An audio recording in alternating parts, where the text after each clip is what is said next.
guys, it's 8th Deadly Sin coming back at you with another Champ Select analysis for another EU LCS first day of spring 2016.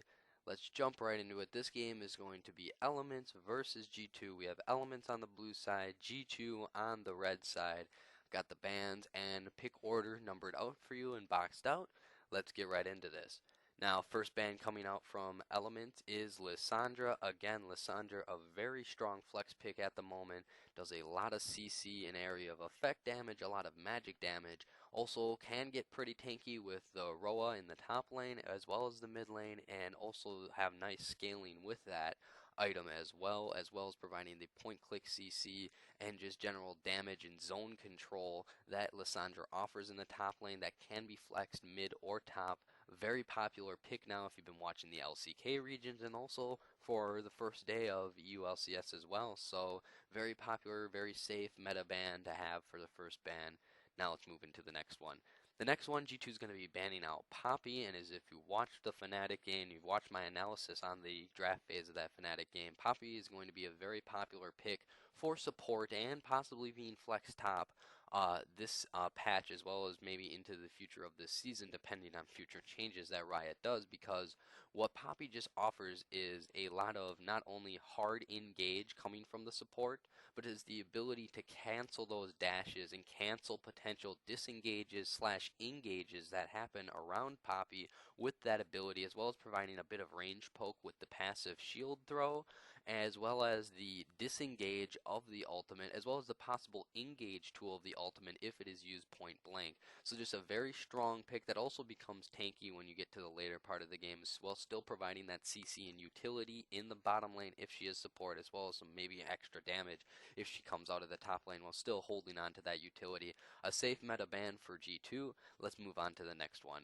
Next, Elements is going to ban out Kindred, and if you've watched any of my other videos before, I keep explaining, Kindred is a very good jungler right now, can be shut down if the non-correct jungle pathing is used, if that early advantage isn't pushed, but Kindred ultimately can do massive amounts of damage and continue to ramp up that damage exponentially into the late game, as if the jungler is continuing to get those passive counters up, as well as the complete kind of what I like to call pause button of an ultimate that Kindred has. So if they get surprised, engaged on, or dove, you're going to have an instant pause button on that with the Kindred ulti, or as the ability to kind of catch people off guard and set up huge amounts of burst damage to finish off a team with that ultimate by getting them down to that low level, keeping them invulnerable, and then finishing them through an execution of burst damage. A very strong jungler, very mobile jungler as well. Safe to get rid of that. Moving on to the next ban, we're going to have Lulu banned out. Again, very popular right now on the patch. Very strong, even with changes to Frost Queen's claim. Still does massive amounts of damage. Also, Thunderlords pretty much makes Lulu mid more viable, even as lane pressure goes, because of that inherent damage that you can get off with those auto attack and whimsy procs. So just does an insane amount of damage in the early game, and Lulu never really experiences her historical fall off because the games are no longer going to 40 minutes, no longer really getting to that 40-minute mark where Lulu really just becomes an alt bot. So Lulu's massive amount of mid-game damage really is, a good tool not only to push a team to victory, but her ultimate still provides a nice, cornerstone to any protect the comp, as well as just kind of fitting seamlessly as a nice flex pick that can go support mid or top. So just a very nice safe meta ban again coming from G2. Doesn't really predict or give anything away of what they want to go for. Let's go into the next ban. Next ban coming out from Elements is the Gangplank ban.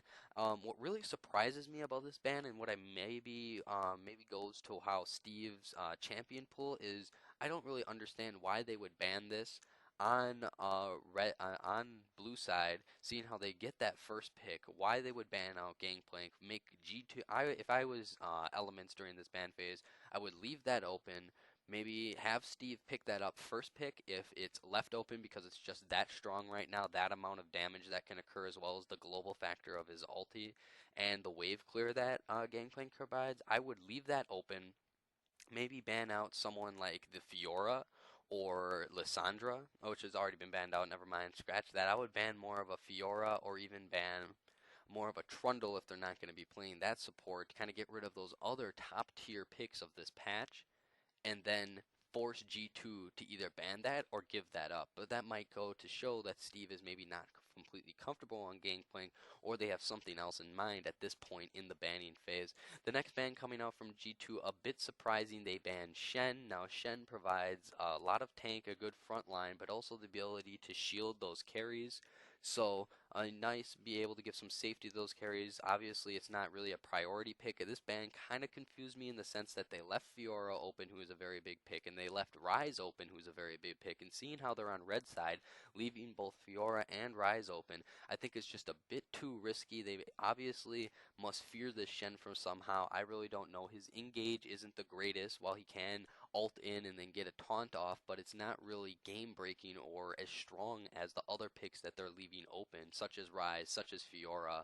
So I really don't understand why none of those were banned out, but either way, they must have had a rhyme or reason. That's not what I would have chose. I think it would have been safer to ban out, and as you can see, the two options that I said that they could have banned, who I believe are higher tier champions, are two champions that have been picked on the element side, and that's a great transition right into the ban phase. So let's be the pick phase. I mean, let's go right into picks. Now, first picking phase, we're gonna have elements pick up Ryze for the mid lane.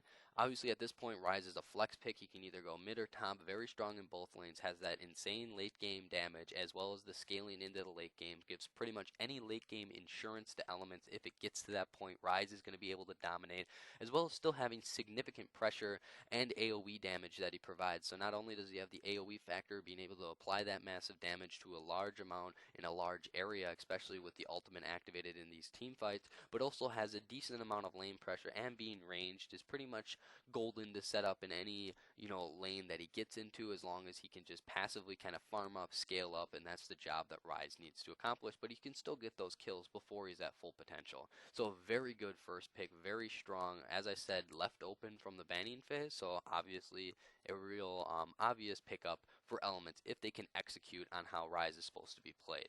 Now the second pick phase is coming out from G2, and they're going to be picking up Tom Kench and Trundle. Now, this is a very, very strong second pick phase coming out. First off, they're both flex picks in the sense that Trundle could go jungle, Trundle could go top, and Trundle can go support. And you have the same three options for Tom Kench. While Tom Kench jungle probably isn't coming back, it is still a possibility. So not only do you have two flex picks coming out, we're really beginning to see that the first couple picking phases really are revolving around flex picks that give you greater flexibility and moldability to your team comp as you progress in the game, and the picking phase, because it allows you to kind of change and pivot on a few structural positions if you need to counter, say, top lane, get a better support to counter some other utility scene on the other side. So the era of flex picks in these early picking phases is definitely coming out with this patch and this season as a whole across almost all regions. Obviously, Tom Kench very strong in the top lane, has that mobility, especially if he goes TP, not only to have the secondary TP and the ability to transport somebody with that with his ult, but also the quicker cast time on that means he has immense mobility, and he pretty much becomes an unkillable tank because he has the second layer of life with the gray shield, and pretty much making him unkillable when you get into the late game and even into the mid game, as well as still having insane damage with his Devour taking a huge chunk, applying that magic damage to whoever he's laning against, as well as the ability to disengage any huge amounts of poke and save his team members, especially with the speed boost and the Devour. Trundle, again, great at zone control with the pillar. Even though the 6.1 changes have came out, the mana isn't too bad, and his ult still gives him immense stat stealing potential. Even though the cooldown has been increased immensely on the ult, it's still really good for those pivotal team fights, and ultimately that cooldown effect might affect lower level players, in the sense that if you misuse your ult at the time, it's going to take 2 minutes for that level 1 ult to pretty much come back. But I feel like pro players, that nerf really doesn't affect them too much, because Trundle already isn't a super mana heavy champion. That I think you can manage pillar usage to a point that you can have enough mana to be able to set up zones of control wherever you need with the pillar, while maintaining the ability to cast other you know Qs and ults and such. And I think like the use of the ult, even though the cooldown is expended, you're not going to be, using your ult every 60 seconds as Trundle. You're going to be using it in key team fight movements to steal stats away from somebody like Ryze that's already been picked while everything else hasn't been. So I think a very safe, a very good pick coming out from G2 that provides a nice, flexibility in their draft. Moving on to the third picking phase, we're going to have Elements picking up Elise and Corki. Now, Elise, tier 1 jungler, nice, a little bit of AoE magic damage with her, spiders and everything, then as well as the engage potential and gank potential with the long range of the cocoon, as well as the ability to repel into lane and instantly cocoon, giving her greater gank ability in the sense that she has many gank paths that she can choose, especially with the vision update where there's going to be less green wards out in the jungle, way more ways to engage from behind certain walls, over the river, various instances like that that provides great pressure as a jungler and also becomes pretty tanky, just adding another layer to that front line as well as a decent amount of percentage health damage as well. Now we have the Corki. Corki very strong in this, can either be flexed mid or ADC at this point. We've seen both, especially if you've seen Faker's performance. Now, looking at this pick, Corki's so strong as an ADC now, since it is 6.1, Misfortune has been nerfed, so you're having top ADCs such as Corki and Lucian becoming even more viable since Misfortune has been nerfed to the point where it's not really worth to use her anymore because of that huge damage reduction. And Corki in the combination with the package, that great amount of mobility and then the ability to engage from a distance, pretty much as soon as you hear the package sound that has been picked up, everyone should be cowering and hiding on the G2 side because every single time, especially a professional player picks up the package, there should be a kill incoming. That is pretty much definitive if you're going to be playing Corki correctly. The package is probably the greatest engage tool and greatest gap closer that you have on any ADC, and it doesn't matter even if you're thinking, well, I would package directly into their team or directly into an area where I might be not able not to get out, but as soon as you use the package, you still have Valkyrie available, gives Corki just a greater and the ability to, be able to push pressure on other lanes through the great distance that he can cover with that, as well as good jungle synergy since he can engage from so far away, as well as the mobility boost it gives him to get back into lane right away and set up those kills. So a very strong pick coming out from Elements. So far their draft has been pretty solid, while not giving too much away about what they're going to do. And Corki also has decent zones of pressure he can apply with his abilities, as well as a huge amount of poke damage. The only complaint that I would have about the Elements draft at this point is they pretty much drafted all pure magic damage comp at this point, which can be a bit risky, especially when you're going to have tanky champs on the G2 side, such as Tahm Kench. Allowing Tahm Kench to get the Spirit Visage and other magic resist items are going to be really nullifying this, but Corki kind of picks up for that because he's mainly mixed damage. Moving on to the next phase. So the next phase, we're going to have G2 be picking up that Graves jungle and Lucian for bot lane. Now, I think that this pick is very, very good. So we pretty much can almost assume that Graves is going to be going jungle at this point right away. That would mean Trundle is most likely support and Tahm is most likely top, while those picks can still be flexed in between both of them. Sorry about that, a phone went off. Those picks can be flexed either with Trundle going support or Tahm going support and switching out those top lane positions, but pretty much I would say Elements has a very clear picture of where those things are going to go. But let's talk about this Graves. Now, Graves himself is a very good pick right now. Alright, sorry about that, guys. Someone called my house, but let's get right back into this. I believe I left off talking about Graves Jungle. Now, Graves Jungle is really good in the sense that he has the ability to clear the camps effectively, making him a viable jungler. The old Graves would have never been able to be as viable of a jungler as the new Graves is, especially with the AoE burst that you can get with the Q, bouncing that off the walls of the camps, as well as just the area of effect of the auto attacks, as well as some of the damage increases that he has as well. Also, ganking is not going to be the greatest on Graves, but with the champions that G2 has already, the ganking shouldn't be too much of a problem because Trundle can throw out the pillar, get out those slows, and Tahm Kench can get to a time where he's going to have 3 stacks on so he can get stuns off with his Q, as well as just the Devour setup for Graves right into the blind of the smoke trap, and all the other effects that it can have. And the nice thing I really like about Graves is that he can go really hard with armor penetration, and that armor penetration gives him an insane amount of damage that he can output, especially on champions like Ryze and Elise that are coming out, as well as just being able to burst down the more squishy targets such as Corki. So Graves is very effective in the sense that he's going to have a lot of armor penetration, going to be able to shred through the resists that Trundle's already going to be, stealing away from the very tanky members, making it a very, good pick that synergizes well with what's on the board so far for G2. Also, like the amount of burst that he can do with his ultimate and the Q allows him just to kind of have a nice area of effect damage that he can put out into a cone in front of him, as well as it just being armor penetration, which would do insane amount of damage, especially to the lineup elements as drafted so far, in combination with the ability to get set up from Tahm Kench, as well as get set up from the Trundle, even with Trundle stealing stats, just making his damage get amplified further. So now the next pick would be that Lucian. I've already explained multiple times if you watched any of my other videos.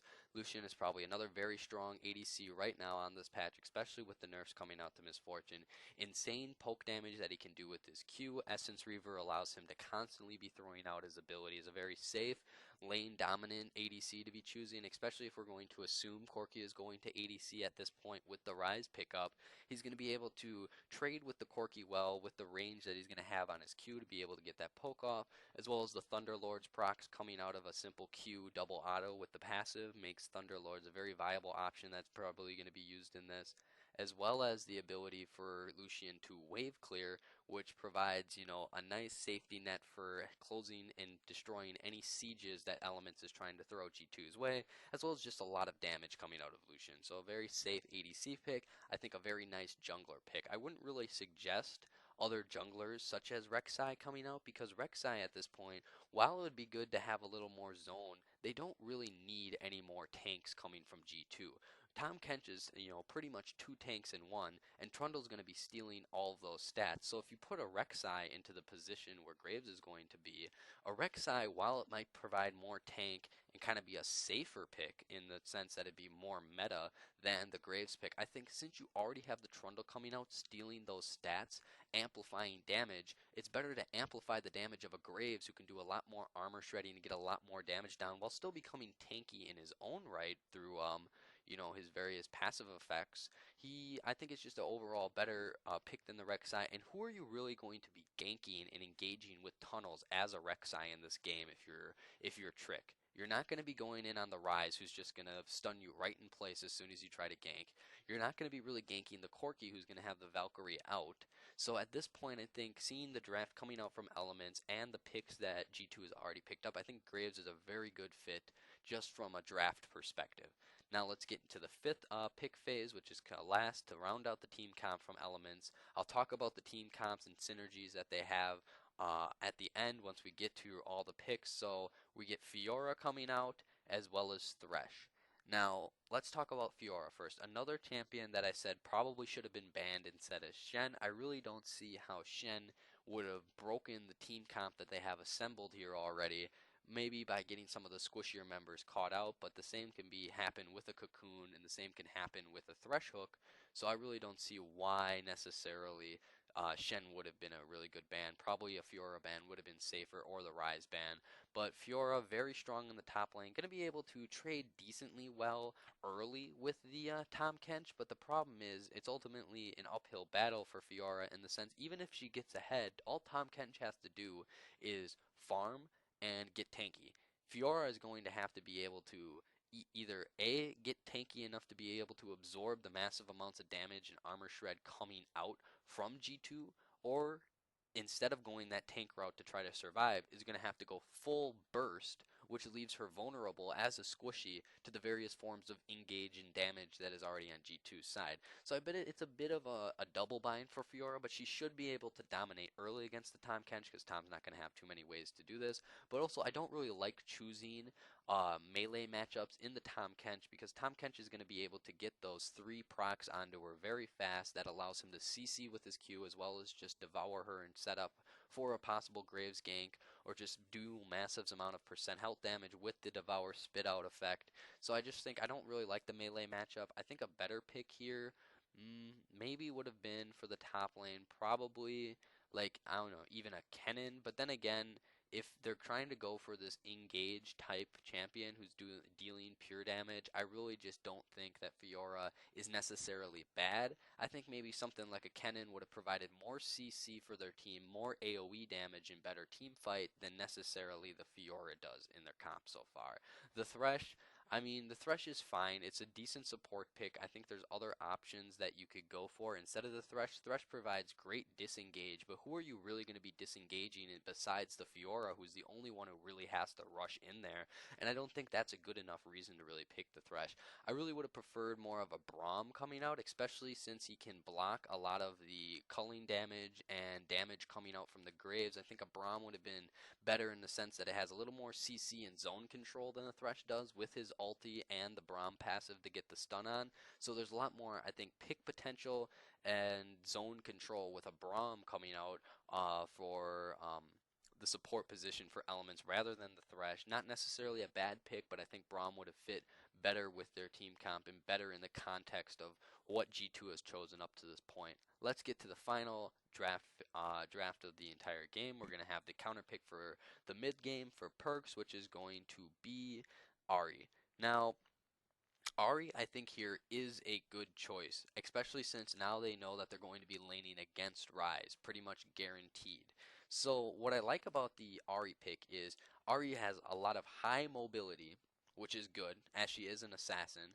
A lot of good damage, even that true damage aspect with the ball coming back. So a lot of damage that she can output early, and as well as wave clear with the ball. And then the pick potential of charms, I think, is very good, especially if you're going to have people trying to charge right into your team or flank like Fiora, and the ability to charm Corki before he is Valkyrie, drawing him closer to your damage, closer to the damage on your team, and as the ability to charm Ryze out of his spell cycle, kind of breaking that momentum and tempo that Ryze is going to be have by mashing his face against the keys and using all of his abilities. Also, the thing about Ryze is, while he is, and I praised him as this very strong champion, he's very weak in the early game, especially if you're not an experienced Ryze player, or if I put it in better terms, especially if you're not Faker. So an early the early game for a Ryze really is much about tier stacking, getting the Roa, stacking all of that up, and trying to scale into the late game.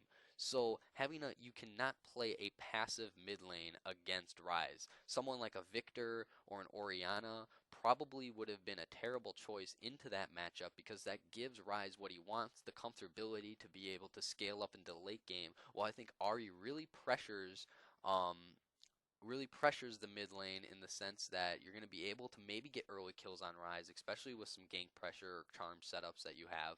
But even if at that, I think that Perks has plenty of solo lane, kill pressure, especially by taking Ignite against the ghost of Ryze is going to have. So we're going to see, I think it's very good. Another pick that I might suggest instead of the Ahri maybe would have been the LeBlanc. I think LeBlanc provides a bit more burst, but also I think that it's good that he went with Ahri because Ahri can kind of get out of the situation where he gets Rune Prison, being able to ult away and has a lot more mobility than LeBlanc, whereas LeBlanc would try to distortion in and probably get Rune Prisoned right away. So I think the Ahri is a perfect pick. Now going into the general team comps and who I would give the advantage in this game, put it in perspective, I have not watched this game yet. It's one of the few games it was broadcasting while I was in class, so I could not watch it. Now I would give the slight advantage to G2 only because I really don't know what Element's team comp is trying to do. You have the late game aspect of Ryze, and I get that. You have some pick potential with Cocoon as well as the gank ability factor of Elise being able to, get those angles and such from the fog with the lack of vision that's going to be coming out just because of the preseason updates. But other than that, you have Corki, who is heavy on the poke, has a lot of engage with the package, but ultimately isn't going to be rushing in and doing necessarily a huge amount of damage. You have the Fiora, who pretty much is going to be either tank, which would completely defeat the purpose of Fiora. So the only path that Fiora really can do to have an impact in this game is to go full AD, go for that full burst, which makes her the only one on her team that would be doing that heavy amount of, frontline engage. And if she's going to be the frontline on this team as the only melee member of the entire Elements lineup, and especially if she's going to have to go full burst to be able to even make a dent into the lineup and front line of G2 with their ranged backline, I just don't feel like Fiora meshes at all. And then the Thresh provides, the disengage, but as I've already stated when I analyzed the Thresh pick, like who are you disengaging at the point where it's only going to be Fiora, and if Fiora is already going to be either squishy or tanky, either she's going to do no damage when she's tanky and not die, and then thus probably not needed to be disengaged and take that lantern, or it's going to get to the point where she's going to be too squishy. She's going to get bursted out by, say, a Graves, auto ulti or auto Q with the Lucian damage also coming in, or the possible pick potential of the charm. And while you're charmed, you're not going to be able to take that lantern anyway. So I really don't know who you're disengaging with the Thresh, who Fiora is going to be engaging upon.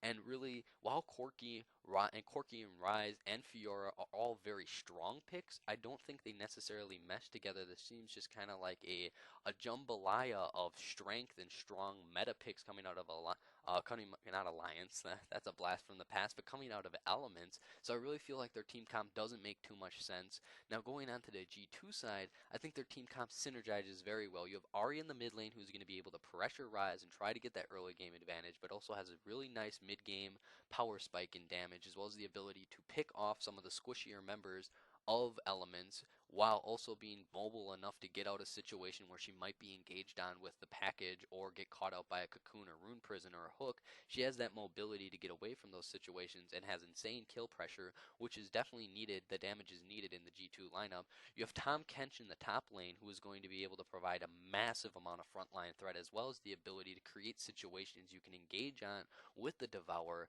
and just the inherent mobility of Tahm Kench being able to, move around the map massively with the combination of TP and his ult. You have the stat stealing tank stats of Trundle, as well as the ability to set up Graves for an area where he can instantly use his Q on a Trundle pillar, causing that instant explosion, instant huge amount of damage coming out from Graves, being able to set up the poke and the damage and creating these bottlenecks for G2 with the pillar, as well as creating zones where they can disengage with the pillar or engage on it, as well as being able to steal the tank stats of who their two main tanks on Element side is going to be either Rise or Elise. So we can see he's going to be able to drain the Rise primarily of those tank stacks, making him an easier target for the armor shredding of Graves and the damage coming out from Lucian to be able to eliminate Rise really fast. I think that this is very good. Really synergizes well as a good team fight comp, as well as a good comp that also scales fairly well, because Graves is just going to be able to do more and more damage as you get to the late game. Tahm Kench is also going to be tanking more damage as he gets to the late game, along with Trundle, and then the stat stealing and damage coming out. I think it's a good combination of a strong front line, zone control, while also having massive amounts of damage that really just kind of counters the entire idea or lack of idea that Elements is trying to do with their team. So I think it's a very good counter. I think I would give G2 the slight advantage into this game. As I've stated, I've not watched the VOD, so I do not know who wins. This is pure analysis just coming from Champ Select. Hope you guys learned something. Hope this helps you out in your own Champ Selects or as you're watching and listening to the great commentators that are on these games. So I hope you guys enjoyed the video. I'm going to be logging off now. Remember to rate, comment, and subscribe, and peace, guys.